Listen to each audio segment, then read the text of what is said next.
Now, during the early days of the coronavirus pandemic, the World Health Organization made it clear that unless you are sick or are a medical professional, you do not need to wear a face mask. The tide has since turned toward a more pro-mask approach. It is now clear that wearing a mask is crucial in protecting oneself from COVID-19. And here in Kenya, Health Cabinet Secretary Mutahi Kagwe has since announced measures to make the wearing of masks mandatory for all in public settings. Tonight, we get the answers on proper usage of face masks by Dr. Moses Masika. He's a research scientist and virologist in the microbiology department at the University of Nairobi. Good evening, Dr. Masika.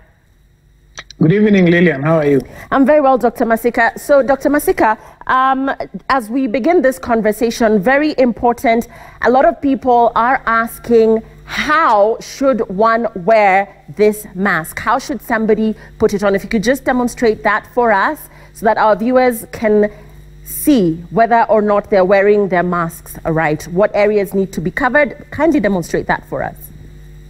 All right, so before you touch your face or touch anything that touches your face, you need to clean your hands. Since I can't use soap and water now, I'll use my sanitizer to make sure that my hands are clean. Then we have this medical mask or surgical mask. Some have elastic bands like mine. Others will have straps that you can tie around your back. So you look at it, it has a whitish side and a blue side. The blue side will be outside, on the outer side, and there's a ring, a metallic ring or a strip at the top, which needs to go to your nose. So don't invert it and put the metallic strip downwards. So you put this on your face with the metallic strip next to your nose. Stretch it so that it covers all the way to just below your chin and just below your eyes. Then press the metallic strip so that it aligns with your nose and covers the, so that it makes a tight seal over that area. So you can see this is, my mouth is fully covered, my nose is fully covered, my chin is fully covered, and I'm sure you can still hear me, so you don't need to lower your mask like people have been doing to speak. You can still be able to do that. And as I said, you must make sure your hands are clean before you can touch your face or touch anything that is touching your face. If you need to take it off, then if you've tied it around the back, you need to lean slightly forward and just take it off without touching the mask, which could be contaminated, and then dispose it properly in a bin or a dustbin that is not going to be exposed, that we've seen some of them flying around, which is not good for the public. Because they're contaminated, they could have virus, they need to be disposed of properly and later incinerated or burned. Yes, very and after you dispose it, you still need to clean your hands. So again, to ensure that if you touched anything with the virus, your hands are clean. Now that you brought up the issue of disposing of the face masks, the CS Mutahi Kagwe earlier today spoke about how to dispose this mask, saying that people will be guided on how to do so.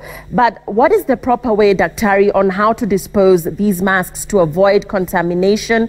How essentially are you supposed to dispose them? Since they actually may contain virus, either from you if you're infected or from somebody else, the best way is to get them incinerated or burned. But you can't do that in your house, of course. So if you have a closed bin, a bin that is closed, even if it's a bag that is closed, you can put it inside and take it to a common place where it can be burned. That would be the best scenario, I think, for the public. Of course, hospitals have different ways of disposing this. Right. But the end point should be that they should not be lying around or flying around in the environment. They need to be incinerated so that they do not contaminate infect other people. On usage, Dr. Masika, questions coming in regarding whether this is a single-use PPE. Once you use it, do you dispose of it and get another one? Some people have actually been using the same mask all day, and this could be an affordability issue. It could be for, because of ignorance. But in terms of usage, ideally, how to use these masks? So ideally, these kind of masks are single use. You are supposed to be used once and disposed. Of course, there are cost issues, so there are people who will use a mask throughout the day, and that is most likely to happen.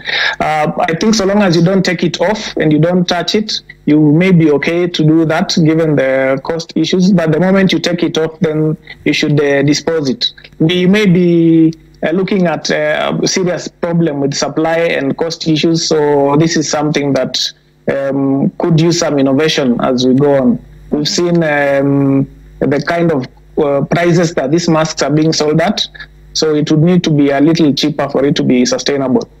Right. In terms of entrepreneurs now producing masks, how effective are these masks? We've been seeing cloth masks. We've been seeing people walking around with cloth masks, a lot of them with the African print on them. Presumably they are cotton. So how effective are these? Well, masks generally are not the most effective measure to contain COVID-19. We have more effective means of containing COVID-19. But right now we are at a stage where previously we were saying that if you are sick or you're taking care of the sick, you can wear a mask. But now we do not know who is sick. So you could be sick, or your colleague or a person next to you could be sick. So you assume everybody, including yourself, is sick. And using this mask, although it may have only a marginal benefit, is helpful even to reduce that small number of infections, that proportion of infections, because if we look at it in the large scale, it's quite a significant number. So I would say even though masks are not fully protective, they are a helpful addition to the current tools that we are using to prevent COVID-19. And you must always ensure that you use masks alongside other measures, including and especially physical distancing, which has been shown to work very well, washing your hands and surfaces that you may touch. So in itself, on its own, it's not the balm, it's not the magic bullet that will sort this out. But if you combine it with other preventive measures, you then increase your chances. The cloth masks are, and I think we, of course, have a room for innovation. As local tailors make this, we need to test them, either people in the textile industry and virologists like us, to actually see how much they can do, because other studies are not many, and they don't show that they help very much. They block very little, especially the large droplets that may come out of somebody next to you or yourself. But I think there's room for innovation again for us to test locally and see how much they actually work, not just in the lab, but in the general public.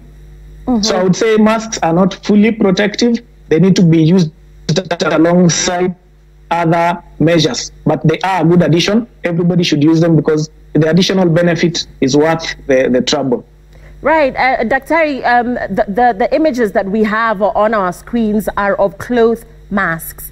So questions coming in regarding whether these can be wash and wear, whether one can wash and wear and use, rather reuse the same mask after washing it. Yes, the cloth masks can be washed, and I would say at least if you use it, ensure you wash it that day. Any soap and water will be effective. Wash it and dry it, and you can reuse it. Okay, thanks for that clarification. Now, a confusion here, because earlier, and this is a question that's coming in from a couple of our viewers, earlier there had been advice on these face masks from the World Health Organization indicating that it was not necessary to wear these masks unless you are unwell or a medic, and now they have changed tune, and we are all being advised to wear these masks in public settings. So somebody's asking, why should I wear a face mask?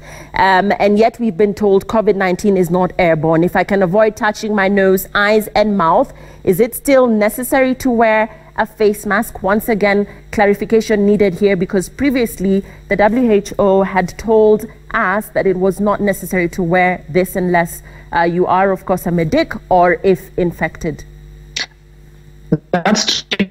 There are two reasons for the change in that advice. The first is that we initially did not have so many cases, so we knew who was infected. Even take the case of Kenya, that we knew the people who are infected and we could trace them and their contacts. Right now, we are seeing community transmission, which means the disease has already got into the community and anyone could be having it, including you or I. So you cannot know if you are the one who is sick or taking care of the sick. The person you are with in the house could also be infected. And so because you do not know who is infected, you assume everybody is infected, and so you wear a mask because you could be infected yourself or the person you're with could be infected, to protect yourself if you're not, and also to protect others. Secondly, we did not have enough supplies for healthcare workers. I think we still have challenge with supplies for healthcare workers, and we need to prioritize ensuring that people at the front line, healthcare workers taking care of the sick, have enough masks. But I think so far we've seen an increase in the availability of masks, and this has allowed the general public or people who can access them to use. But I would say those are the two reasons. One is you now do not know who is infected. You assume everybody is infected.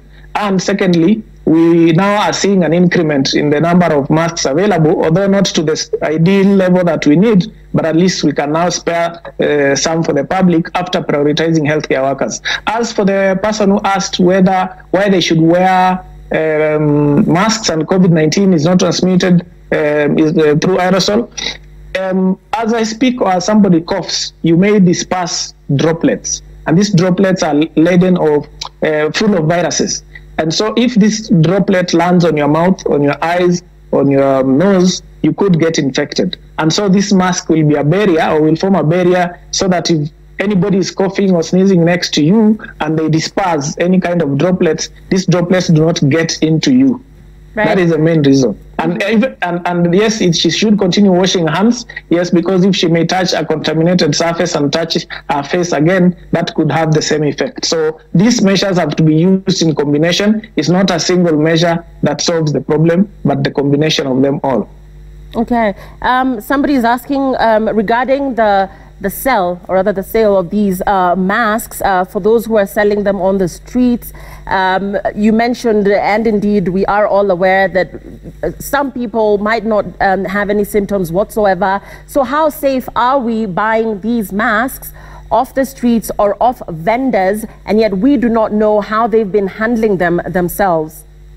That's a very valid question, and I think I would like to throw that challenge to the government so that they can ensure the quality of the masks in circulation are of good quality. Because as a member of the public, you have very little ability to confirm that the masks you are buying are of good quality, and that's why KEBS comes in to ensure that we are getting the right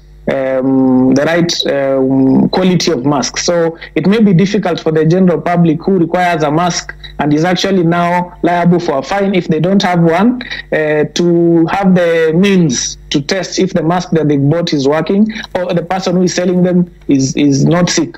And so we need to look at how it is packaged to ensure that there's no cross-contamination from people as they handle them, but also KEBS need to make sure that they're able to test the products in the market to assure Kenyans of their quality. We got some images, earlier in the week, people in some parts of the country using all manner of items, some using handkerchiefs, some actually using plastic to cover their nose area, their mouth. So somebody here is saying, I have not bought a mask. If I tie my handkerchief to cover my nose and mouth, am I protected? And those images you're seeing on your screens are some of the measures, Dr. that people have taken, perhaps because they might not be able to get access to these masks, or at the time they were not able to get access to those masks. So those are some of the things they were doing in efforts to protect themselves from COVID-19. But a very simple question here about the use of a handkerchief to cover the nose and mouth. Will this viewer get any protection if this is what they've been doing? I think given the fact that even the double layer or triple layer cloth masks offer very little protection, I think a handkerchief would offer much less protection. I would therefore say if somebody can get medical mask, it would be best. Of course, if there's nothing else to use, a handkerchief may be better, especially if somebody coughs or sneezes. But I think, I mean, it may be better than nothing. But I think some of the things we are seeing, like this guy using, really, it's nothing. So some of these things we are using may not help us at all. For handkerchief, I would say it may well be closer to a cloth mask, but it's only a single layer, which doesn't offers very little protection, if at all, for large droplets. And I would actually encourage such people to improvise. It's very easy to get at least a cloth mask made by either yourself or a tailor at a very affordable price. So I think a handkerchief is really stretching it, because it's a very thin cloth with a single layer that we may not offer much protection. Masks protect the mouth and the nose. Daktari, this is a question coming in from a viewer by the name Kamanja. Masks protect the mouth and nose. The eyes are exposed. How safe are we, given that the eyes are still exposed? Yes, that is true, that unless you are, say, for example, in a healthcare setting or in a lab and you have a face shield, your eyes are still exposed. We encourage physical distancing as a primary measure so that you are protected and the mask covers your nose and mouth and not your eyes. So you may not be able to protect your eyes with the mask, and unless you wear maybe goggles or something, which may not be recommended at this point. So we have other additional measures, like, as I said, avoiding washing your hands and avoiding touching your face, including your eyes, so that you reduce the chances of transmitting. So I would say for the eyes, for now, the mask will not protect them. And the best way to protect ourselves then would still be to keep the physical distance in addition to the mask, and avoid touching the face, and cleaning your hands frequently, so that if you touch your face by mistake, as it happens often, then your hands are clean and not infectious. Yes. And just as we close, Daktari, there's a question that came in here regarding another PPE, which is gloves. Who should wear gloves? How should they be used?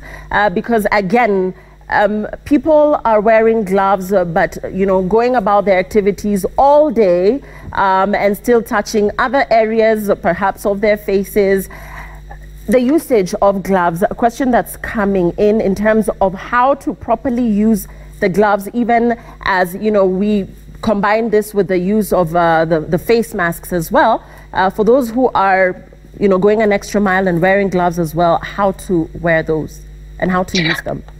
Now, the reason somebody is using gloves is to protect their hands. I would say at this point the general public may not get any benefit from that, because if you're wearing gloves and you touch something, contamination, and you end up touching your face, you really have not helped yourself. So you're protecting your hands but not your face. And the idea right now is not just to protect your hands. Yes, you need to keep your hands clean, not for the sake of having clean hands, but because if you touch your face, your mouth, your eyes, your nose with dirty hands, you may infect yourself. So wearing gloves the whole day does not guarantee that you will not touch your face. So I see that not of any benefit. You would be wearing gloves if you're handling something that needs gloves, like a healthcare worker handling a patient, or somebody else is cleaning a surface that requires you to use gloves. So for now, I would say it doesn't add any benefit to you. And in fact, if you touch something that is contaminated because you feel you have gloves and you're protected, you're not going to clean your hands. And it means if you ever touch your face, which can happen even with somebody wearing gloves, as we've seen, then it puts yourself at greater risk. A lot of questions, Daktari, coming in, but we're pressed for time. People are actually concerned about the fact that some people who are buying these gloves, rather these masks from vendors, are trying them on before buying them. There's also talk from some people on the need to sensitize the garbage collectors in the event that people throw their masks and the garbage collectors come and handle them as well. So a lot of questions coming in, Daktari. We thank you for your time. We will definitely engage you in subsequent bulletins for clarification on more of this. Thank you very much for your time, Dr. Moses Masika. Thank you for having me. Have a